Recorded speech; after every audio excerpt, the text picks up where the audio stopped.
Kalian pernah dengar istilah pseudo horn di desain subwoofer outdoor?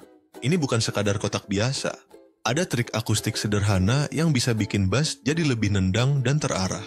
Dalam box subwoofer outdoor, kalau posisi speakernya menjorok ke dalam, cavity atau ruang kosong di depannya bisa berfungsi sebagai pseudo horn. Fungsinya bukan untuk menambah volume, tapi untuk mengarahkan energi suara, khususnya mid bass, agar lebih fokus ke depan. Efeknya, suara bass terasa lebih nendang, bahkan dari jarak jauh. Terdengar tidak asing? Ya, konsep ini diadopsi beberapa model box seperti planar, dynacord, dan lain-lain. Ini sangat berguna kalau kalian main di lapangan terbuka, acara luar ruangan, atau panggung. Namun ada satu hal krusial, fase akustik antara speaker dan port sedikit bergeser karena biasanya speaker dan port tidak sejajar.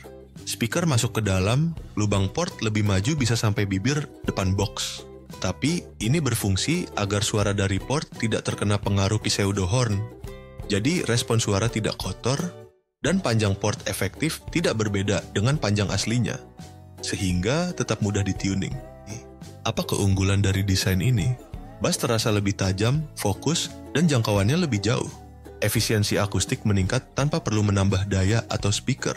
Cavity depan speaker bisa memperkuat mid bass di kisaran 80 hingga 150 Hz. Area yang paling terasa di telinga manusia. Selain itu, box tidak perlu terlalu besar. Tetap praktis untuk dibawa kemana-mana. Tapi tentu saja ada kekurangannya. Kalau jarak cavity dan port salah hitung, justru bisa merusak karakter bass. Beberapa frekuensi bisa hilang atau turun drastis. Bandwidth bisa jadi lebih sempit. Dan desain ini kurang cocok kalau targetnya bass sangat rendah yang butuh respon frekuensi lebar dan lembut. Bukan berarti tidak bisa ya, tapi konsep box ini cenderung merespon tendangan atau pukulan. Jadi ini cocoknya untuk subwoofer dengan fokus frekuensi tertentu. Kesimpulannya, desain box subwoofer bisa jauh lebih optimal kalau kalian memahami perilaku gelombang suara dan fase. Jangan cuma asal bikin kotak, ya walaupun semua kotak speaker bisa menghasilkan bass. Tapi di sini kita bicara sesuatu yang ideal dan pantas. Kalau kalian suka konten teknis seperti ini, ikuti terus.